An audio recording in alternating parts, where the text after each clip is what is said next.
Alors bonjour à vous deux, merci d'être venus nous rejoindre aujourd'hui pour ce podcast, le deuxième podcast de Créade. Aujourd'hui on va parler d'une notion qui intrigue autant qu'elle fascine, le haut de gamme. Pour explorer cette question, aujourd'hui nous avons réuni deux invités au parcours complémentaire. Donc Géraldine, formatrice à Créade et fondatrice de l'agence Tous Co-Design, et Justine, ancienne de Créade, travaillant aujourd'hui pour une des maisons LVMH. Dans tous les cas, on va revenir sur vos parcours, vos méthodes, les expériences que vous avez eues sur le terrain et quelques idées reçues pour comprendre comment se construit concrètement l'impression du haut de gamme. J'ai quelques petites questions pour vous. Votre définition personnelle de l'architecture intérieure? C'est sûr que c'est une question qui est très large. Il faut se poser la question quand on est engagé dans ce métier. Alors pour moi, depuis très longtemps, depuis presque 30 ans. Et en vérité, c'est un métier qui évolue beaucoup, du coup, qui peut avoir plein de définitions. Et d'ailleurs, il y a plein de façons d'exercer ce métier. C'est ce qui fait, je pense, que c'est un métier hyper enrichissant pour les jeunes. Et moi, j'adore voir les parcours des uns et des autres. Pour moi, l'architecture d'intérieur, c'est vraiment un regard global. Je pense que ce qui est important, du coup, c'est d'avoir une valeur ajoutée et d'apporter une vision dans le cadre de vie. Alors, aussi bien dans le résidentiel que dans le monde professionnel. On peut faire les deux, l'un, l'autre. Quelque part, aujourd'hui, on peut avoir une image, enfin certains peuvent avoir une image un peu superficielle ou légère de ce métier, proche de la décoration, quand on l'affilie à quelque chose proche de la décoration. En réalité, il faut voir quelque chose de beaucoup plus à la fois technique, à la fois une sorte de science presque, puisque on touche à énormément de domaines techniques comme l'éclairage par exemple, l'éclairagisme. Et puis au niveau sociétal, l'idée c'est vraiment de bien comprendre qu'il y a une perméabilité entre l'individu et le lieu dans lequel il évolue. Et du coup, il faut vraiment bien comprendre quelles sont les attentes, les usages que ce lieu est destiné à véhiculer. Donc voilà, il y a vraiment beaucoup de... C'est pas une définition exhaustive, il y a beaucoup d'ingrédients. Que dire après tous ces jolis mots et si précises, même si ça reste évidemment encore, comme tu le disais, il y a encore beaucoup de choses qu'on peut rajouter dans l'architecture d'intérieur. Mais c'est vrai que entre la vision du métier qu'on en a en tant qu'étudiant et ensuite par la suite sur le terrain, c'est vrai qu'il évolue beaucoup. Mais en fait, il y a tellement de possibilités, même si Créade nous accompagne vraiment beaucoup et nous permet de voir les possibilités en tant qu'architecte d'intérieur et chef de projet. En fait, quand on sort de Créade, il y a encore plein d'autres possibilités. Parce que, comme le disait Géraldine, le métier évolue vraiment. Et sinon, vraiment, l'architecture d'intérieur, c'est vrai, c'est accompagner, c'est avoir une vision et essayer de voir le projet dans sa globalité. Et évidemment aussi avoir un œil un peu plus précis sur parfois certains détails qui peuvent parfois pas nous porter forcément attention, ou du moins en tant qu'utilisateur, on le perçoit moins. Mais en tant que professionnel, il faut vraiment avoir cet œil-là pour que ça se passe au mieux et que le projet soit embelli jusqu'au bout. Qu'est-ce qui vous a amené à ce métier? Est-ce qu'il y a eu un déclic, un moment fondateur? Alors moi, j'ai su que je voulais être architecte d'intérieur depuis plutôt petite, mais j'ai surtout su que je voulais faire ce métier quand j'étais au collège. C'est quelque chose qui me fascinait et après j'ai eu la chance à un moment de pouvoir changer les éléments de décoration, parce que du coup il y avait pas forcément d'architecture, mais dans ma chambre, et de choisir les palettes de couleurs, le mobilier que je pouvais mettre dans ma chambre. C'est vrai que j'ai adoré, et mes parents m'avaient laissé un peu carte blanche pour ce nouvel univers que je voulais me créer, et j'ai adoré. C'est vrai que ça a été ensuite un parcours, après il y avait le lycée et cetera, mais même au lycée, je savais quelle branche il fallait que je prenne pour faire ces études-là. Alors de mon côté, forcément, ça remonte un petit peu plus loin. Donc finalement, le métier de l'architecte d'intérieur était pas tellement bien défini. Moi, j'avais un côté consciencieux. Je savais que je voulais faire un métier à la fois artistique et à la fois technique. Et je pense que voilà, j'ai identifié ce métier de cette façon-là, avec une part de créativité et une part de rigueur, de technique. Au départ, c'est ce qui m'a... Puis après, il y a encore d'autres choses, évidemment. Et c'est ce qui m'a... savoir. Les autres choses. Du coup, qu'est-ce que vous préférez dans ce métier aujourd'hui? Il y a beaucoup de choses, mais là où je suis maintenant, j'aime beaucoup le côté humain, et je suis constamment en relation avec plein de personnes, notamment à l'étranger. C'est vrai que le côté humain, j'adore ça, et Et il y a beaucoup d'interlocuteurs, que ce soit du coup du côté professionnel ou du côté des clients. Et c'est vrai que ce côté-là, j'aime beaucoup. C'est vrai qu'en fait, il y a plein de phases tout le long du projet, il y a plein de phases et du coup, chaque phase a un peu son intérêt. La partie où on découvre le projet et on met en place le processus créatif, moi j'adore évidemment, c'est ce que je fais travailler aux étudiants à Créade. Donc voilà, la mise en place du processus créatif par rapport à l'analyse, au diagnostic autour du projet, ça c'est quelque chose que j'aime beaucoup. Évidemment, ensuite tous les liens, les interactions, comme tu l'as bien dit Justine. Et puis après, la satisfaction de voir ce qu'on a conçu se réaliser en vrai. C'est quand même une super satisfaction. Du coup, je veux bien que vous parliez un peu plus de ce que vous faites actuellement, qui vous êtes, etc. Et comment vous en êtes arrivé là. On va dire, je suis une travailleuse aujourd'hui, dans le sens où j'enseigne à Créade après avoir fait cette école déjà. J'ai cette formation. J'ai enseigné dans un premier temps tout ce qui était technique de dessin au sein de Créade. Presque même, on va dire, ça va me donner des cheveux blancs, mais avant, vraiment, qu'il y ait beaucoup d'informatique, etc.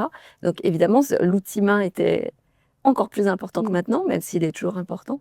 Voilà. Et puis, petit à petit, autour de 2006-2008, je ne sais plus trop, le métier évoluant, parce que, comme on disait, ce métier a vraiment beaucoup évolué. On a décidé de mettre en place un cours pour justement analyser, diagnostiquer davantage tout ce qu'on doit mettre en place pour créer le processus créatif, ce qu'on appelle aujourd'hui la direction artistique. Et puis aussi avoir une bonne connaissance de tout ce qu'on peut avoir dans le marché de la prescription, qui est énorme, qui est toujours de plus en plus important.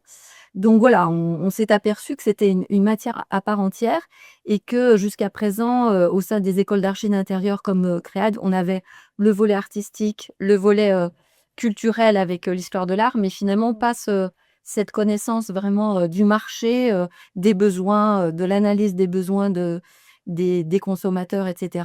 Et puis de l'analyse également et de la connaissance de tout ce qui concerne le secteur du cadre de vie en général. C'est ce qui est super intéressant d'avoir mis en place ce cours-là. Et puis en parallèle, donc j'ai fondé mon agence Tousco Design en 2018, je crois.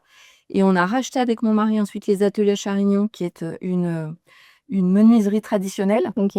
Donc du coup, ça me fait, j'allais dire, trois regards. Le regard de l'artisan, le regard de l'archi d'intérieur et le regard un peu de quelqu'un qui est en veille, en fait, pour fournir de la formation aux étudiants. Et ça me nourrit, forcément. Du coup, moi, j'ai fait Créade donc, il y a quelques années. J'étais de la promotion 2018. Donc, Créade était très complet avec les 4 années. Et ensuite, par la suite, j'ai commencé à venir m'installer plus proche de Paris. J'ai commencé avec un stage dans l'architecture pure et dure, si je puis dire, moins axé architecture d'intérieur. C'était très intéressant. Et par la suite, j'ai eu l'opportunité de travailler du coup pour Business France. Business France, c'est une entreprise qui va aider les entreprises françaises et l'économie française à l'étranger. Ils vont également favoriser du coup les investisseurs étrangers à financer des entreprises françaises. Donc il y a vraiment cet élan de promouvoir la France à l'étranger. Et du coup, moi, je faisais partie du pôle SCA, donc Salon Conception et Aménagement. Et en tant que chef de projet architecture, je m'occupais du coup des designs, des stands qu'on peut voir aussi en tant qu'étudiant lors de salons d'étudiants. Moi, du coup, c'était plus axé vers les entreprises et vers certains corps de métier. Il y avait par exemple le food, il y avait la santé, donc vraiment des univers différents. Donc j'ai pu faire les designs, donc faire des appels d'offres de A à Z. Et ensuite, du coup, en tant que chef de projet, de vraiment suivre le projet, de créer les espaces qui sont très restreints, parce que les stands peuvent être très coûteux. Et du coup, c'est aussi du coup une image de marque que les entreprises auront sur ces salons. J'ai eu la chance du coup d'avoir différents interlocuteurs, que ce soit les clients, les collègues internes et du coup les prestataires à l'étranger. J'ai aussi eu la chance de pouvoir me déplacer dans certains pays. Donc, c'était vraiment super intéressant aussi d'avoir ce côté un peu chef de chantier parce que du coup, il fallait superviser ces éléments-là. Donc, vraiment, c'était une super expérience. Et après 1 an et demi, 2 ans, j'ai eu l'opportunité du coup de rentrer chez Lucas Consulting. Donc, Lucas Consulting, ils sont basés à Paris. Ils sont vraiment axés architecture d'intérieur, donc vers les métiers de l'art notamment. Et ils font partie de Méo Group. Et Méo Group, c'est un groupe qui fait partie du coup du métier de consulting. Et donc Lucas Consulting est là pour proposer des consultants, mais pas que. Il y a aussi le Lucas Studio où ils peuvent prendre des projets pour des clients et les faire de A à Z. En tant qu'architecte d'intérieur consultante, ça fait maintenant 1 an et demi, 2 ans que je suis chez Lucas Consulting. J'ai fait une première mission au sein d'une maison LVMH en tant que store planner, donc axée vraiment sur l'organisation chantier, si je le dis en mot peu simplifié, pour construire les boutiques. Et ensuite, donc j'ai commencé une mission du coup il y a plus d'1 an maintenant dans une autre maison LVMH en tant que chef de projet maintenance. Là, mon métier, ça consiste à superviser les boutiques. Donc moi, les boutiques, mon secteur, c'est l'Europe et le Moyen-Orient. OK. Et donc, je suis toujours en relation, parce que je disais vraiment le côté humain avec les équipes sur place, qui vont me reporter s'il y a des problèmes techniques ou esthétiques. Et ensuite, il faudra du coup contacter le bon artisan. Évidemment, il y a un suivi de coûts, budget à respecter et aussi de timing, parce qu'évidemment, il y a certains éléments plus esthétiques qu'il faut évidemment conserver pour de telles maisons où l'image est très important et ne peut être mis sur le côté. Je pensais pas pouvoir faire ça un jour, mais du coup, le métier de consultante, ça permet vraiment de pouvoir toucher un peu à tout, de découvrir d'autres aspects du métier. Et moi, en commençant Créade, je pensais faire du coup plutôt du résidentiel. Et au final, j'en ai pas du tout fait. Donc, à voir pour mon futur, mais là, pour le moment, j'adore ce que je fais. Et le côté maintenance, c'est un peu moins archi, c'est vrai, mais il y a quand même du technique, il y a quand même un regard à avoir, et notamment dans sa globalité, et évidemment sur d'autres aspects plus esthétiques. Du coup, c'était ton rêve ou pas du tout, de travailler dans le haut de gamme? Alors, pas du tout, mais c'est vrai que mon ambition, c'est évidemment aussi de réussir, même si le haut de gamme ne fait pas forcément la réussite de quelqu'un. Ouais. Mais c'est vrai de me dire que, même si j'étais pas forcément la meilleure élève à Créade, de se dire que, en continuant à travailler, on peut arriver à rentrer dans des maisons telles que LVMH. Et c'est vrai que c'est chouette de devoir arriver dans cet univers-là. Mais sinon, je suis ouverte à tout et à découvrir encore plein de choses, que ce soit du haut de gamme ou pas du tout. Mais c'est vrai que j'aime les matériaux, ouais, tout cet univers, j'aime beaucoup, même si ça fait pas tout. C'est hyper inspirant, je trouve. Ouais, c'est super ce parcours. Et du coup, tu étais la prof de Justine. oui, Parlez quand même. C'est vrai. Bah oui, en 2e année. En 2e Ouais, année, ouais, c'est ça. ouais. Et je me souviens Sur encore. l'aspect résidentiel pour le coup. Oui, c'est ça. Mais du coup, vraiment côté design. Et je me souviens encore des textes univers qu'on devait créer. Rédiger. Qu'on devait rédiger.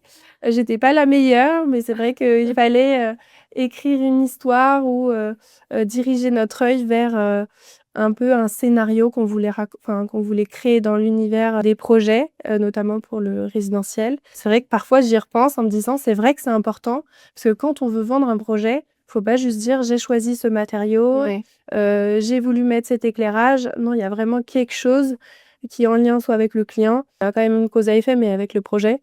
Et c'est vrai que c'est important de remettre qu'il y a quand même un esprit créatif et un vrai fil rouge qui suit tout ça. Quand on parle de haut de gamme, de quoi parle-t-on concrètement, dans vos métiers?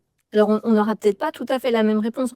L'idée du haut de gamme, en effet, dans l'absolu, c'est pas forcément que une question de prix. Maintenant, c'est certain que dans nos métiers, malgré tout, c'est quand même le nerf de la guerre. Et c'est vrai que pour faire travailler les artisans d'art avec des bons matériaux, des techniques d'exception, c'est le temps long. Et en fait, c'est la notion du temps. Le luxe, c'est le temps. C'est la notion du temps long. Aujourd'hui, on est à une époque vraiment d'immédiateté, peut-être plus dans le secteur résidentiel. C'est pour ça que tu auras sans doute une définition différente. Moi, je travaille dans les 2 secteurs, mais en tout cas, le secteur résidentiel, une partie en tout cas des consommateurs ont perdu un peu la notion de coût. On trouve tout et n'importe quoi, j'allais dire. Et finalement, cette offre low cost, avec un très beau vernis marketing, elle touche tous les segments de marché.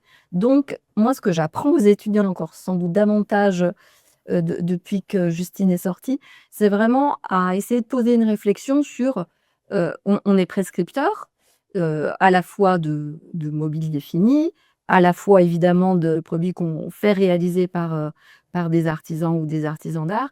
Et du coup, il faut avoir une compréhension de tout le processus de fabrication, et notamment dans tout ce qui est fourniture des matériaux ou fourniture d'un mobilier fini. Et là, il y a une espèce de joyeuse salade parce que forcément, certains fournisseurs vont faire soit du greenwashing, soit avoir justement, comme je disais, un beau vernis marketing. Mais en réalité, voilà, il faut vraiment avoir une bonne compréhension des tenants et des aboutissants, d'où viennent les produits. Donc la notion de sourcing est super importante. Des techniques de fabrication, c'est fabriqué où, quand, comment, en combien de temps, etc. Pour pouvoir poser finalement un prix et comprendre la valeur des choses. Voilà, c'est vraiment ce qui est important à comprendre. Et en effet, le luxe, on va dire, c'est quand on a la chance d'avoir un client ou un projet qui nous permet de prendre ce temps, et en conception, et donc en analyse fine des besoins, et puis ensuite, en réalisation, faire travailler des gens avec un petit peu de temps quand même. Voilà. Je pense que dans mon métier à l'instant T, dans la maintenance, le haut de gamme se reflète surtout sur l'image et aussi des produits finis où le produit fini doit être évidemment très beau et un peu prestigieux, presque un peu inaccessible auprès du client, mais aussi que le produit dure dans le temps. Parce qu'évidemment, les boutiques que je suis vont rester dans le temps et il y a aussi évidemment le coût, mais les fonctionnalités des meubles, par exemple, il faut que ça soit bien fini pour que l'utilisation soit à la fois sécuritaire et esthétique. Qu'est-ce qui différencie un projet destiné à ce marché d'un projet plus classique? C'est ce que je disais un peu tout à l'heure, c'est vraiment cette notion d'avoir plus de temps pour pouvoir faire les choses correctement avec des produits mieux réalisés, mieux finis, soit en effet pour destiner à un public qui attend ce niveau de qualité, de finition dont tu parlais, Justine. Voilà, c'est ça qui va faire la différence. C'est-à-dire que c'est pas juste l'image instagrammable à l'instant T et avec une belle organisation. C'est vraiment le fait de pouvoir vivre dans ce lieu à long terme. On est vraiment dans ce paradoxe de l'immédiateté, mais en même temps de la compréhension qu'il faut que les choses durent. Et surtout, quand on est dans ce positionnement-là, l'idée, c'est en effet que les savoir-faire, notamment des artisans ou des produits finis, de toute façon, il y a forcément derrière des artisans qui ont travaillé, eh bien, il y a cette qualité, ces savoir-faire, cette qualité des matériaux, etc., qui fait que le projet va pouvoir durer. Et c'est pas juste décoratif. Voilà. Haut de gamme, luxe, est-ce synonyme? Et où se situe selon vous la nuance? Peut-être qu'on joue un peu sur les mots en fin de compte. En fait, le mot luxe, c'est un mot qu'on a pendant longtemps, en tout cas en France, un peu freiné à utiliser ce terme de luxe. C'était souvent associé à quelque chose d'un peu bling-bling. Ouais, Voilà. un peu négatif peut-être. Oui, c'est ça. Et puis, depuis quelques années, avec sans doute un regard plus mondialisé quelque part, et des grandes enseignes comme LVMH, etc., le terme de luxe, la terminologie, a repris peut-être un qualificatif plus pour ce qu'il est, quoi, c'est-à-dire en effet du haut de gamme. Donc maintenant, moi, j'ai tendance peut-être à les utiliser plus l'un comme l'autre, de façon assez similaire en vérité. Ce qui n'était peut-être pas le cas il y a quelques années. En fait, juste, j'y avais jamais pensé, mais c'est vrai que le mot luxe, auparavant, c'est vrai qu'il était considéré comme bling bling, alors que, et du coup, on utilisait le mot haut de gamme pour définir des projets prestigieux, alors qu'en soi, le prestige n'est pas directement luxueux, mais en soi un petit peu, parce que du coup, il y a tout l'investissement de temps, comme disait Géraldine, et aussi de budget. Après, le luxe, c'est peut-être un terme qui est plus général et qui est presque philosophique. Et j'allais dire, on a tous un peu notre appréciation du luxe. Alors que le haut de gamme, c'est un segment de marché. C'est un peu plus clair dans ce sens-là. Est-ce une question de détail, de matériaux, de marque, d'expérience, d'émotion? Oui, forcément. C'est vraiment l'ajout de tous ces éléments-là. Le sens du détail, hein, tu l'as dit, c'est vraiment ce qui va permettre. Alors, comme tu l'as dit, on ne le voit pas tout le temps. Enfin, on ne voit pas tout de suite. Et un client, peut-être ne va pas avoir le petit regard. Et souvent, ce qu'on dit dans l'artisanat, là, je prends la casquette artisan, c'est qu'on souhaite non seulement évidemment que notre client soit satisfait, notre client final soit satisfait, mais que quelqu'un de la profession ait l'œil de voir que c'est très bien réalisé. C'est souvent ce qui fait la petite différence. Le haut de gamme se manifeste-t-il différemment selon le contexte, boutique, résidentiel, mobilier, accueil, storytelling de marque? Je pense que oui, il est différent, mais je pense que parfois, il peut y avoir des similitudes entre la définition du projet. C'est vrai que dans le monde du retail, il se définit avec le sens du détail, mais dans les projets, par exemple, résidentiels haut de gamme, comme on disait, évidemment, il y aura le sens du détail. Euh, mais après, toute la vision qu'un client ou du professionnel, évidemment, différent. Et je pense qu'il y a quand même beaucoup de détails. Quels sont les critères invisibles du haut de gamme? L'intention, évidemment, on est bien d'accord. Quand on s'engage dans un projet qu'on va dire haut de gamme ou luxueux, évidemment qu'on ne doit pas mettre les mêmes intentions et il y a forcément une exigence qui sera différente, même si théoriquement on devrait travailler tous nos projets avec la même exigence, mais forcément dans cette exigence de la perfection, forcément l'intention n'est pas la même. Et moi, je reviens toujours à ma première définition, c'est une question de temps, en fait. Ouais. Aujourd'hui, il y a beaucoup de projets où on ne nous laisse pas le temps, ou alors on a des budgets tellement serrés que, voilà, avec un budget serré, on ne peut pas faire un projet luxueux. Il y a un moment, il ne faut pas se raconter d'histoire non plus. Donc, voilà, la notion de temps et la notion de budget, malgré tout, on a beau le tourner dans tous les sens, c'est ce dont on a besoin pour nous permettre de faire derrière un projet haut de gamme, me semble-t-il. Du coup, après, j'ai un petit jeu de vrai ou faux. Vrai ou faux, le haut de gamme, c'est avant tout une question de prix. Pas que. Vrai ou faux? Pas que. Bof. Le haut de gamme est forcément minimaliste. Ah ben non, Carrément faux. oui, faux. Le haut de gamme est excluant par nature et cela se reflète dans son architecture. Excluant, forcément, ça touche un secteur de marché. Hein. C'est un positionnement, c'est certain. C'est un positionnement. Maintenant, voilà, l'intention du haut de gamme, on peut tenter de la mettre en place dans n'importe quel type de projet, même un projet, on va dire, intermédiaire. Maintenant, on ne pourra pas mettre en place les mêmes codes voilà, que dans un projet haut de gamme. Vrai ou faux, le haut de gamme demande forcément des matériaux rares. Rares, pas forcément, mais des beaux matériaux, des matériaux Pas plastique, quoi. pas de plastique. Bon, et encore, je ne sais pas si on pourrait dire ça dans l'absolu, mais c'est certain. En tout cas, faire travailler les savoir-faire des artisans, et la plupart du temps, on est avec des matériaux nobles. Aujourd'hui, on reconsidère beaucoup de matériaux. Alors, on va peut-être pas parler d'Arte Povera, mais on aime bien reconsidérer des matériaux qui sont pas censés être nobles.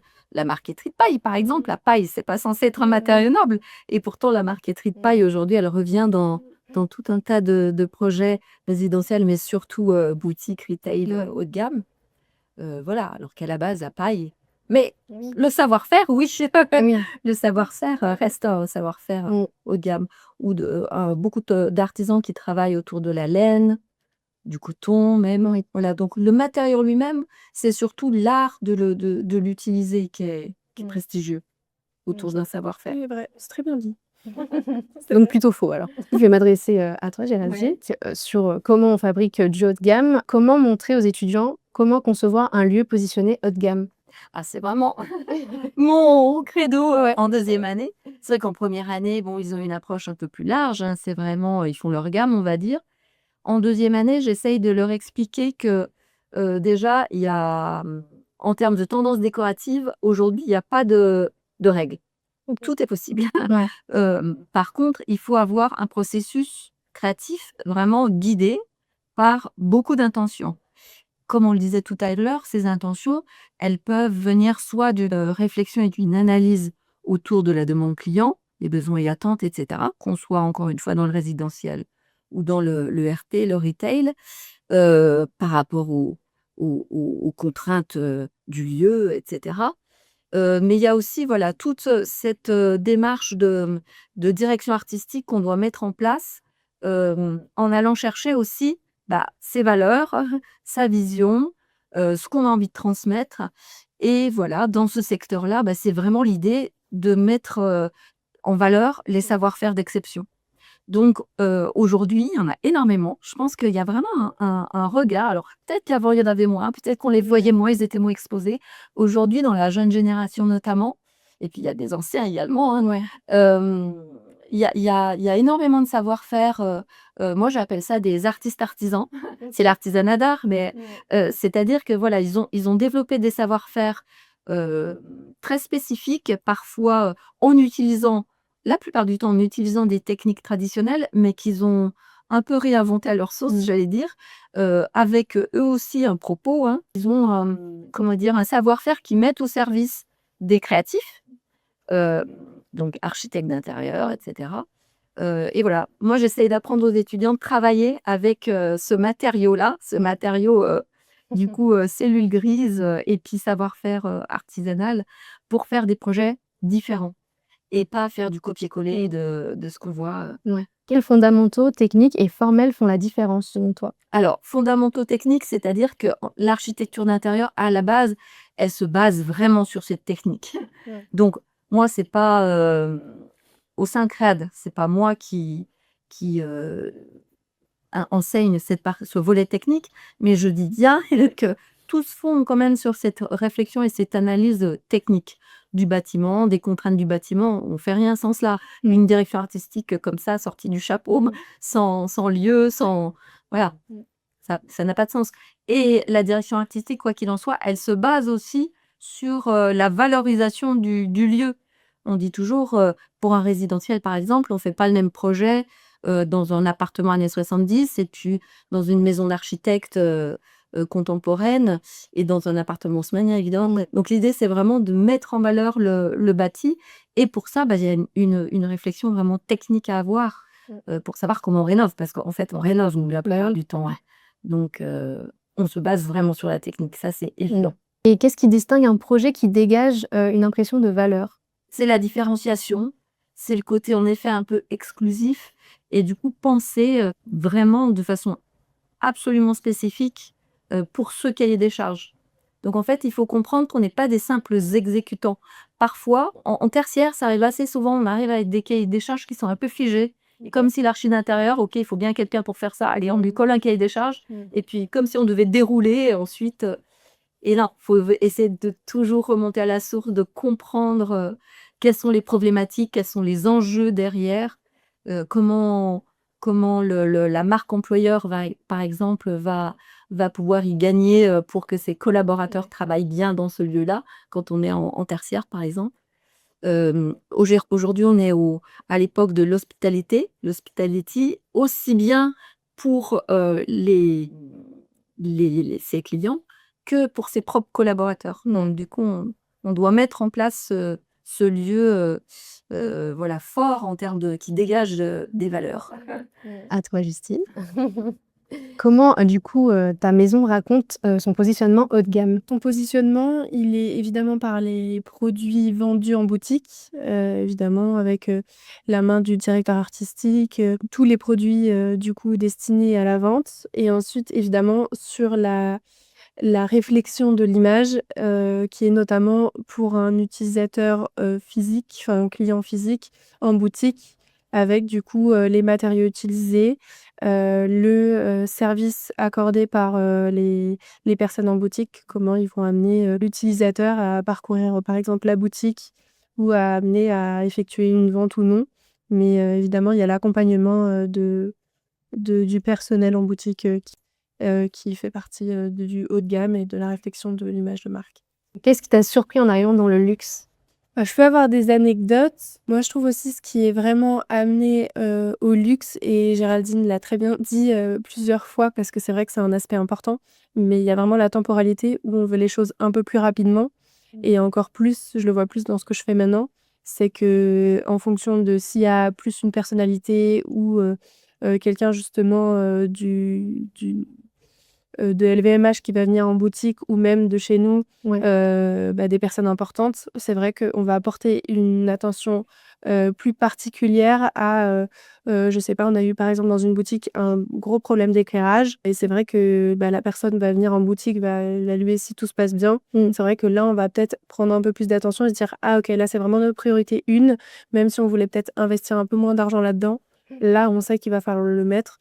Ouais. Parce qu'évidemment, il y aura, la réflexion de la boutique, l'image de la boutique qui sera vue par nos supérieurs et évidemment, ils veulent que tout soit parfait pour les clients.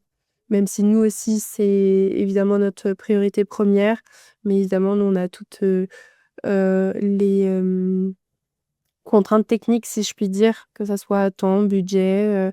Évidemment, on a un budget qui globalise toute l'Europe, donc évidemment, il y a parfois des priorités qu'on gère différemment. Comment se prennent les décisions qui contribuent à cette impression de prestige? Ça dépend, mais pour là, le métier que je fais, enfin la mission auquel je participe, c'est vraiment une question évidemment de priorité sur ce que le client va voir en premier. Et après, il y a évidemment le management qui rentre évidemment dans notre prise de décision de qu'est-ce qui va venir en boutique ou qu'est-ce qui va faire que on va pas prioriser plutôt le changement des vitrines, des présentoirs, que c'est pas les portants ou l'éclairage. C'était quoi, par exemple, ta dernière mission? Quand je dis mission, c'est que du coup, moi, je fais partie de Lucas Consulting et en fait, quand on travaille chez un client, on appelle ça une mission. Nous, nos missions, elles peuvent être du coup, ça peut être des petites missions de 1 à 3 mois ou beaucoup plus longues. La plus longue notée chez Lucas Consulting, c'est 5 ans.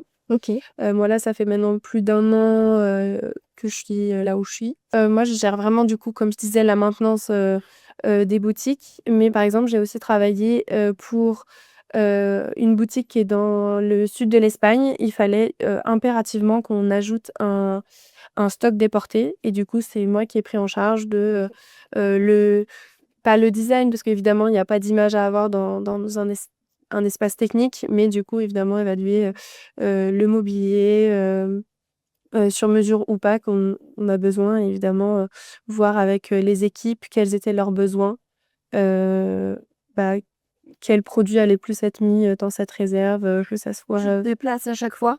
non, malheureusement, il y aura j'ai eu l'occasion de me déplacer en Allemagne une fois et sinon, pour le moment, c'est plus d'autres équipes qui viennent à se déplacer. Il y a notamment des contraintes budget qui rentrent. Ouais, c'est cool. C'est quand même cool. Ça te challenge, j'imagine? Ou est-ce que des fois, enfin, ça te met un peu la pression? Il y a toujours quand même une certaine pression et j'aime me mettre aussi une certaine exigence de traiter, enfin, c'est peut-être bête, mais j'essaie de traiter tous les mails que je reçois assez rapidement. Je prends évidemment soin de bien répondre. Souligner. Mais je trouve que c'est important que le prestataire sache qu'on est toujours derrière eux. Et évidemment aussi aux équipes qui parfois avec, par exemple à Prague, on a un problème de clim dans une boutique et il fait beaucoup plus froid là-bas. Donc évidemment, il faut aussi montrer aux équipes qu'on a bien pris en compte leurs besoins et qu'on y prend une attention particulière et donc il faut toujours être disponible. Même j'ai toujours mon téléphone professionnel avec moi pour que si jamais les boutiques sont ouvertes un week-end, j'essaye de me rendre disponible si besoin pour une urgence. Je trouve qu'on est vraiment dans cette ère où le luxe est encore plus mis en avant, notamment sur les réseaux sociaux, parce qu'on voit on voit de plus en plus sur les réseaux sociaux, même si de base, nous, les plus jeunes générations, si je puis dire, ont été un peu bercés et mis dans cette nouvelle technologie. Mais c'est vrai que de plus en plus, tous les commerces se mettent sur Instagram, par exemple. Et c'est vrai que c'est hyper important parce que c'est aussi par là que le marketing joue. Il fallait un peu gérer tous les corps de métier aussi. Tout partait de la communication et après, évidemment, trouver les bonnes entreprises, les bons menuisiers. Et notamment, de plus en plus, on n'en a pas parlé, mais notamment chez LVMH, il y a aussi cette envie d'aller encore plus vers des énergies vertes. Donc, il y a aussi toute cette réflexion sur, OK, est-ce qu'on va accepter cette nouvelle entreprise comme collaborateur? Est-ce que leurs éthiques sont bonnes ou pas? Et comment ils produisent? Quels matériaux ils utilisent? Est-ce que c'est plutôt de l'énergie verte? Est-ce que c'est pas? C'est un vrai sujet. Aujourd'hui, les entreprises le demandent vraiment. Et du coup, il y a quand même beaucoup de marques qui jouent le jeu. De plus en plus. Oui, vraiment. Et de matériaux. Au niveau des panneaux dérivés, par exemple, la plupart des panneaux dérivés sont constitués, je crois que c'est à partir de 65 jusqu'à 95% viennent de la filière recyclée. et sont 100% recyclables, Ouais. évidemment, quoi, non. Donc, Ouais, c'est là que la super plupart des entreprises jouent le jeu maintenant. J'ai une petite mise en situation pour vous. Ouais. Et on va concevoir ensemble une boutique de luxe. Imaginons que nous sommes un cabinet d'architecture intérieure et qu'un client de luxe nous demande de concevoir une nouvelle boutique. On va brainstormer ensemble. Comment allons-nous designer cet espace? Imaginons que le client passe la porte. Quelle première impression doit-on créer? Il doit forcément être accueilli par une impression de prestige. Si on est dans du haut de gamme, une impression de prestige. Ça veut dire en effet des beaux matériaux, a priori des matériaux nobles, quelques savoir-faire un peu d'exception, comme on a parlé tout à l'heure. Ça peut être de l'orfèvrerie ou des rideaux métalliques, je ne sais pas. Quelque chose d'œuvre d'art aussi, Des on œuvres n'a pas d'art. parlé, mais c'est vrai que ça fait Ouais. partie intégrante du projet. Faut qu'il y ait un effet waouh, quoi. Ouais, alors moi j'aime pas trop le concept Ouais. de l'effet waouh. Ah, on peut détruire. Parce que là encore une fois c'est subjectif en Eh oui. vérité, hein. Mais c'est souvent quelque chose qu'on De nous demande. émotion. Pas Ok. forcément l'effet waouh, Ok. mais que Ouais. quand un client rentre dans une boutique, ça procure procure de l'émotion et pas forcément. Évidemment, chaque ressenti est différent. Mm. Donc je pense que l'émotion Mm. reste peut-être Ouais. la bonne Ouais. pas la réponse, mais le plus important. Ouais. Et c'est vrai que cette émotion, ça passe beaucoup par l'art et puis la belle exécution. On est tous sensibles à ça en vérité, hein. Mm. Donc voilà, sans pour autant faire des choses incroyables, l'idée c'est plus de raconter une histoire en fait, hein, pour que la personne qui rentre dans le lieu se sente un peu vivre une expérience. Oui. C'est cette Ouais. notion d'expérience. Ouais, puis ça se sent quand même bien. Voilà. On peut se Ouais. submerger autre part et c'est aussi ça qui fait que l'utilisateur, le client, va se souvenir de qu'il a passé le pas de la porte et marque j'ai vécu ça et c'est pas forcément il va pas forcément se souvenir de cette boutique avec une expérience vraiment dans l'ère de nos jours. Par exemple, on rentre dans une boutique, parfois on va prendre des photos, il y aura quelque chose vraiment de d'action à faire. Mais nous, ce qu'on voulait raconter, c'était une émotion où l'expérience qu'il va avoir, c'est en parcourant le parcours utilisateur qui sera pensé. Il y a notamment beaucoup de boutiques qui pensent de plus en plus, notamment des boutiques un peu intermédiaires, où il y a des vrais parcours clients Ok. qui sont amenés pour faire vivre quelque chose, mais aussi pour amener le client à voir tous les produits Ouais. que Pour l'inciter aussi à acheter une nouvelle achat. Ok. C'est le but. Ok. Si on imagine, par exemple, la présentation produit, quels vont être les supports, la matière, la hauteur, la mise en lumière?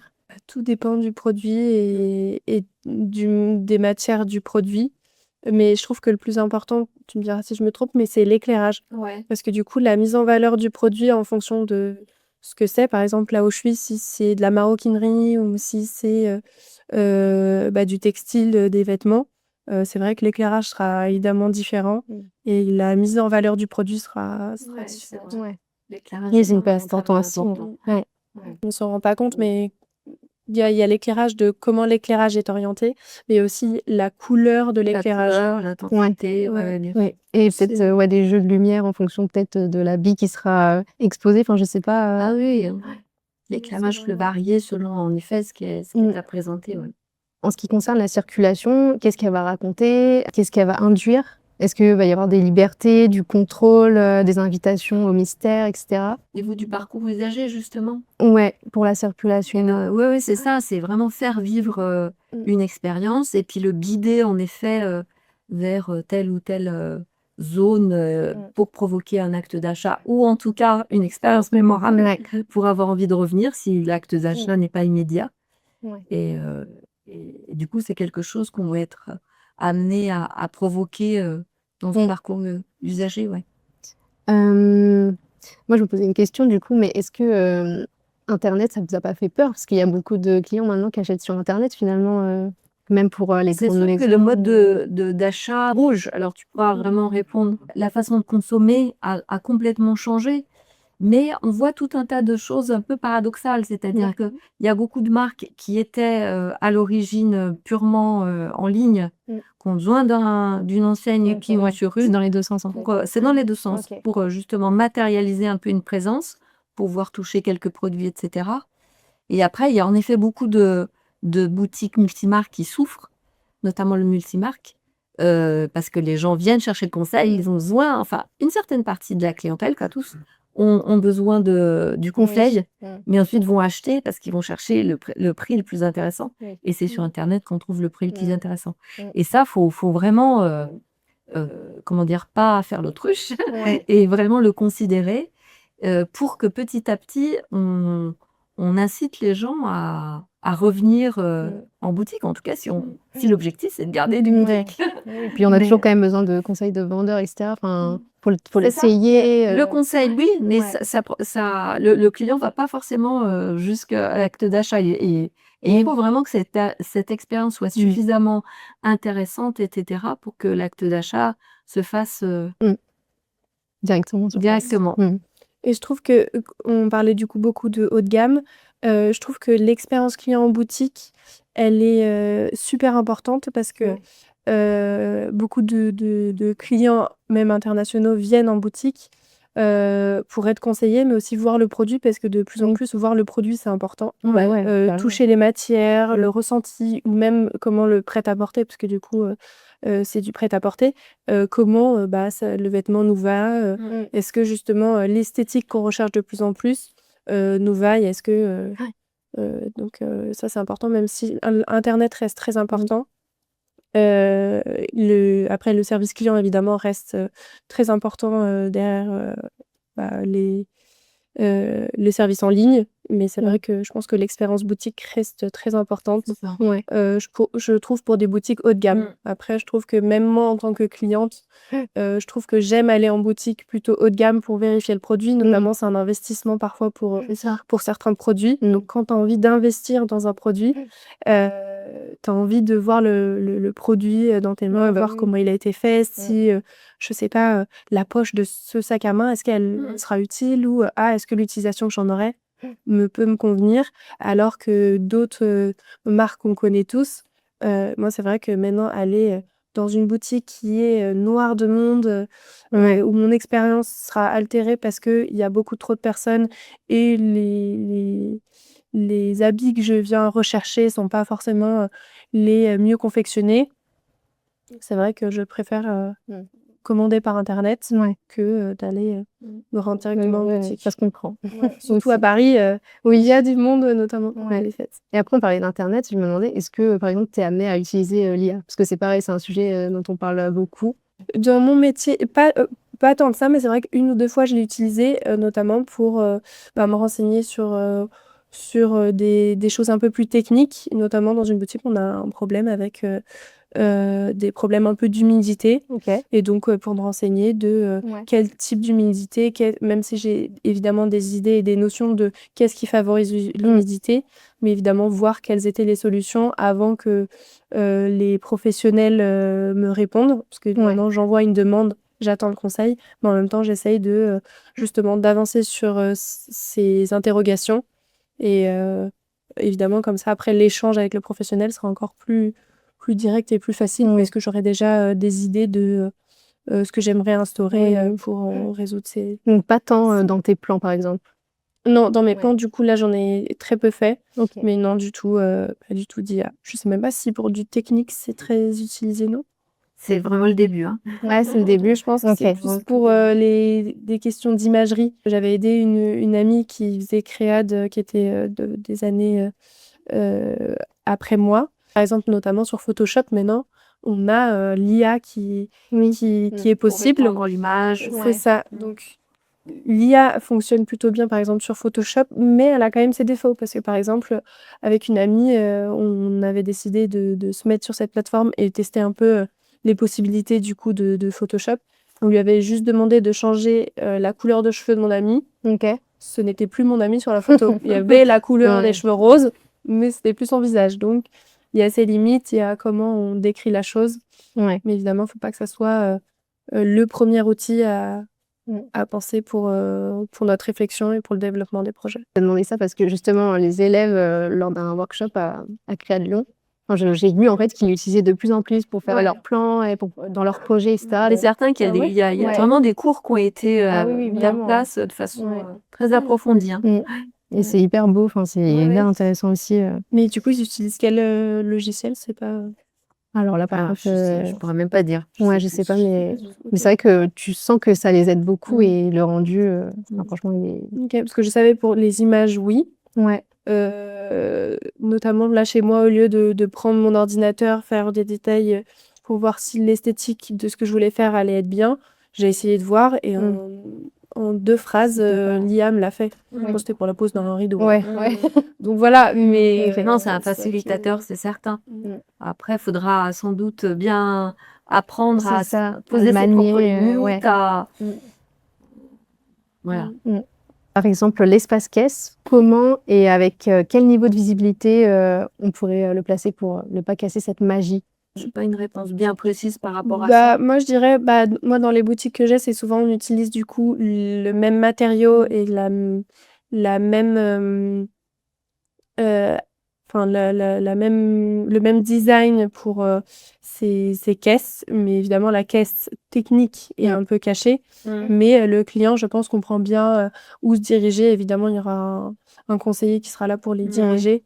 Oui, puis Mais maintenant, entre le peut-être qu'elles se matériau font et aussi, et Ouais, oui, c'est lancer ça, guide de ça bref. s'intègre temps, complètement. L'idée, c'est mais on c'est de l'intégrer totalement. Maintenant, il y a pas quelque chose de spécifique. Parfois, on peut la traiter comme une banque d'accueil, comme un desk d'hôtel, justement. Il y a pas une réponse en vérité, hein. parfois on met même des enseignes, pas enfin ça dépend évidemment le projet, mais parfois il y a les enseignes qui marquent que Ouais. c'est les caisses. On parlait du coup de parcours, utilisateur, Ouais. espace client et en fait généralement les, caisses sont quand même réfléchies pour être, au bon axe du parcours client. Donc Ouais. le client va pouvoir, faire, Oui. cheminer, voir tous les produits et quand il aura fini, ah là, il va se rendre OK. compte qu'il y a, un point de vente, pour effectuer ses achats s'il le souhaite. Ouais. Et puis, il y a le conseiller aussi Oui, qui va qui accompagne. l'orienter, C'est l'idée de l'accompagnement dans le OK. Même si maintenant, on a des points de caisse physiques en boutique, mais par exemple, comme tu disais, dans les revendeurs, de tout type de multimédia, on peut avoir des points de vente où, la personne vient avec son TPE Ouais. ou, du coup, c'est juste, ce conseiller-là qui pourra, Oui, ils sont mobiles, enfin, ils sont mobiles, voilà, là, exactement. maintenant aussi. Il y a des points de OK. vente, exactement. OK. Qu'est-ce qu'il faudrait pas oublier, du coup, dans la conception, d'une boutique? Donc la caisse. La maintenance Ouais. et les parce que du coup, c'est évidemment oui. ce que je fais. Ouais. Mais c'est vrai que du coup, là, je parle aussi beaucoup avec les équipes archi et c'est vrai qu'il y a des éléments parfois qui peuvent être oubliés Ouais. ou du coup, moins pensés, pour, la suite de la vie de la boutique. Le stockage, tu parlais tout à l'heure. Le stockage, mais notamment, par exemple, tout ce qui est trappe pour accéder Eh oui. aux bouches VNC, Eh oui, bouches clim, tout Pour ça, les moteurs. effectuer les maintenances, ouais. Les maintenances sont hyper importantes, notamment dans Ouais. les boutiques. Donc, il y a vraiment, pour le côté maintenance où c'est Ouais, vrai qu'avant, c'est vrai. j'avais pas du tout cet œil-là, Ouais. mais je l'ai de plus en plus parce que, bah, évidemment pour le travail que je fais, mais même en tant que cliente, maintenant, quand je rentre dans une boutique, c'est vrai que je fais un peu plus attention à tout ça et je vois parfois qu'évidemment, il y a des défauts ou des choses OK. comme ça qui sont Ouais, pas c'est graves, marrant. Pas pensé. qui sont mineurs. La prochaine mais fois, qui je vais y sont pas penser, du coup. pensés, Je vais voir que la ouais. maintenance, Non, mais même où, bah, parfois, il y a évidemment de la peinture à refaire, et cetera, pour que l'image reste, très belle. Mais c'est vrai que je trouve que le côté maintenance est moins porté à notre attention, alors Ouais, qu'au c'est vrai. final, il le faudrait. Je pense qu'on le pense le plus en prévoir en résidentiel amont. que dans les Oui, projets, c'est vrai. commerciaux, tertiaires. Ouais. Et c'est pareil, enfin, vous arrivez à bien le fondre, finalement? Ah bah oui. Plutôt bien. Après, c'est vrai qu'on aimerait que ça soit encore plus fondu, OK. parce que des fois, les trappes, c'est juste du Ouais. claco. On voit quand même, la trappe en elle-même. Sinon, non, maintenant, ça marche plutôt bien, même du coup, entre les faux plafonds, tous les systèmes techniques peuvent être, du coup, camouflés. Et sinon, même maintenant, dans des projets, toutes ces gaines-là, on les laisse apparentes parce que ça veut aussi un autre rendu. OK. Donc on va arriver, sur la partie de la fin, donc conseil, transmission, mot de fin. Que diriez-vous à un étudiant, de créade qui veut travailler, dans l'univers du luxe? Il faut pas lâcher l'affaire parce que du coup, même si parfois on peut avoir beaucoup de refus, notamment je trouve que maintenant c'est encore plus compliqué d'obtenir son premier travail. Ouais. Donc parfois ne pas se limiter à se dire: «OK, j'ai un peu du mal donc je vais pas essayer de lancer, des démarches pour, accéder à des maisons de luxe ou, des maisons haut de gamme», que ça soit dans tous les domaines, mais que dans tous les cas, il y aura vraiment, je trouve, un parcours qui leur sera un peu destiné. Je trouve que on en parlait avant de faire le podcast, qu'on trouve qu'il y a un certain parcours qui nous est un peu destiné. C'est assez fou, mais il faut vraiment, faut pas lâcher les bras. Parfois, ça demande un peu plus de travail, c'est vrai, un peu plus de temps personnel, parce que du coup, il y a quand même de l'investissement où faut se rendre disponible, faut travailler un peu plus tard le soir. C'est de l'investissement, évidemment, et qu'il n'y a pas des modèles prédéfinis, il n'y a pas que des CDI, il n'y a pas que des CDD, il y a le portage salarial, enfin, il y a plein de choses qu'on n'a pas parlé. Même moi, là où je suis en tant qu'architecte consultante, je ne savais pas que ce modèle-là existait. C'est vrai que c'est hyper intéressant. Je pense qu'un jour, j'en ai déjà parlé avec Alexandrine, mais de venir voir les étudiants pour aller leur expliquer. Mais est-ce que tu C'est vrai que c'est une vraie parler un petit peu solution. Du coup, Lucas Consulting, donc eux, ils sont basés à Paris. Et il y a même évidemment un projet d'extension, mais Lucas en parlera directement, le management. Et donc, il y a le Lucas Studio qui peuvent prendre en charge, donc soutenir des entreprises pour faire des petits ou gros travaux.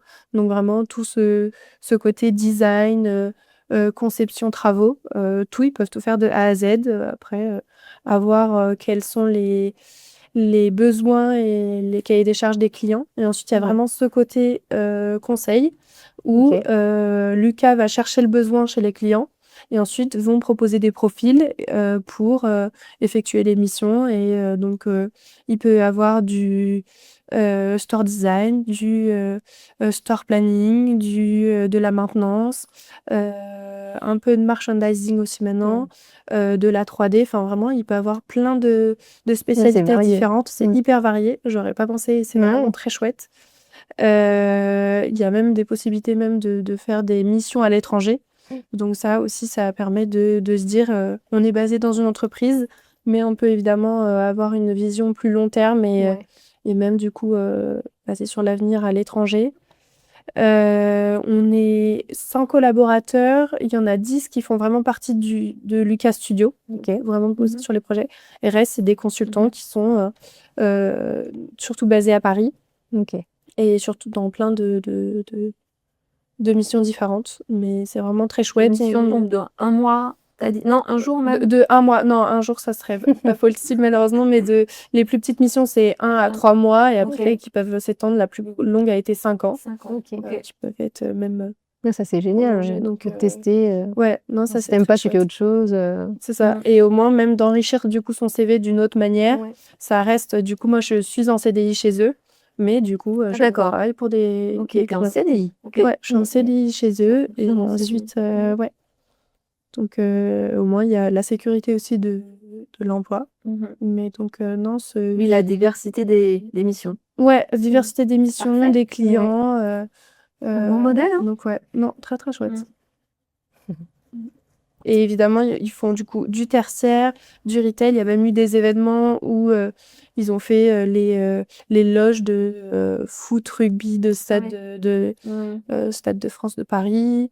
Ils ont fait la cuisine des Jeux Olympiques, du centre des athlètes. Non, un peu tout et beaucoup de maisons plus ou moins haut de gamme, donc très chouette. C'est hyper encore hyper varié, quoi. Ouais, c'est ça. Tu peux toucher à tout.